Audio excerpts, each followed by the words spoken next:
The IRS wants to begin tracking your accounts if they're over $600. Should you be concerned? Let's talk about it.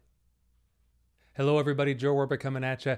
And there have been two big changes proposed to start tracking regular American citizens and businesses that transact in amounts over $600. Up to this point, if you deposited over $9,999 or $10,000 into a bank account, that bank would have to report to the IRS that you made that deposit. Now, originally, this was done in order to track large cash deposits to make sure that the individuals who were making these deposits were not, doing anything illegal.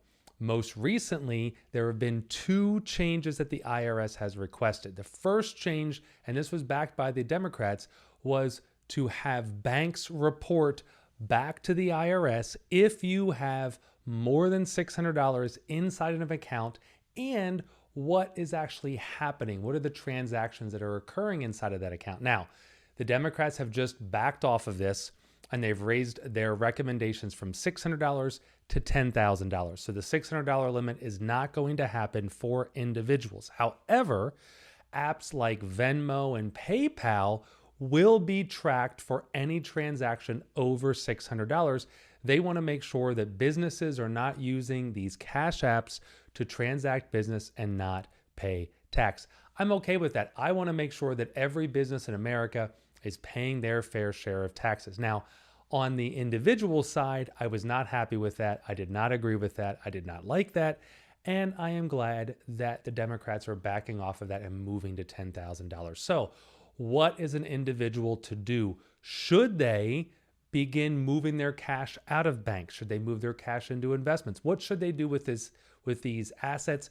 This was a question sent in by one of my subscribers, so thank you very much for recommending this video. And I would say that if they were looking at tracking over $600, I would have a completely different answer than what I'm going to give you right now. Since it's $10,000, I'm not as concerned. But let's talk about how much cash somebody should keep on hand. Let's realize first and foremost that right now, interest rates are at an all-time low. They're not going any higher anytime soon. In fact, we've seen that the Fed made an announcement that they may raise interest rates in the third quarter of 2022 or 2023. We'll have to see what happens with inflation, but right now interest rates aren't going anywhere, so banks aren't paying any interest at all on deposits. So if you have large amounts of cash in banks, you really need to think about moving the money elsewhere. So on top of extremely and historically low interest rates, we have record inflation rates. We just saw COLA, the cost of living adjustment for Social Security, was just adjusted up by 5.9%. This is a record adjustment. And I'm telling you this, if Social Security is raising your income by 5.9%, I guarantee you that inflation is significantly higher than that because, frankly, Social Security never keeps pace with inflation. So this is an issue. This is a problem. This is something that I've been saying I believe is transitory or otherwise known as temporary. But caution, when I say temporary, I don't mean 6 weeks or 1 or 2 months. This could be 6 months. This could be a year of high inflation. So with that in mind, if inflation is really say 7 to 8% and the bank is paying you 0.01%, you are just slowly losing money on those deposits. So should you take the money home? No.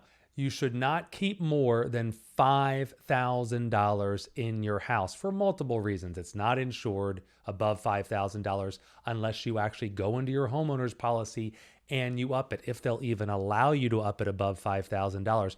If your house burns down, $5,000 is all you're going to get. If a criminal breaks in, $5,000 is all they're going to protect. So if you keep more than $5,000 at home, that's a big risk you're taking on your own shoulders. You're better off at that point leaving anything above $5,000 in a bank. But how much should you leave in a bank? Well, typically I like to say 3 months of expenses. I want to see you have cash easy that you can grab, get at quickly at about 3 months of expenses. So if you're running expenses of say $4,000 a month. It costs you $4,000 to pay your mortgage, to pay your car insurance, your basic needs. You should keep about $12,000 in the bank. That is the maximum that I want to see sitting in checking accounts or savings accounts, because as I said, you are slowly losing money in these accounts. You should look for other places to put that money in, and I don't make investment recommendations on these channels. So talk to your financial advisor, talk to your CFP, talk to somebody directly who can look at your individualized situation and make a recommendation. Get some good advice from some licensed professionals, but do not just allow the money to linger and slowly die inside your checking account if you have more than 3 months of living expenses. You have to move it somewhere. The answer to the question of should I move that money home is a big no. You should not do that, especially if it's above $5,000.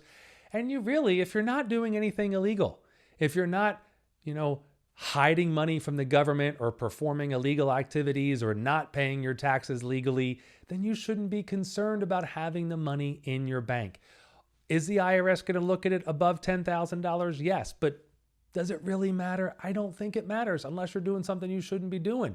To wrap it up, no more than $5,000 of cash at home, no more than 3 months of living expenses. Now, if you want to cover more than 3 months of living expenses, I typically recommend taking out a HELOC, a home equity line of credit. And I'm going to do another video where we're going to talk about the benefits and the downsides to HELOCs, but that's a quick place that you can go to for emergency money. Hope you like this video. If you want to see more videos like this, make sure you subscribe. Make sure you comment below so I can create videos just like this one to answer your questions.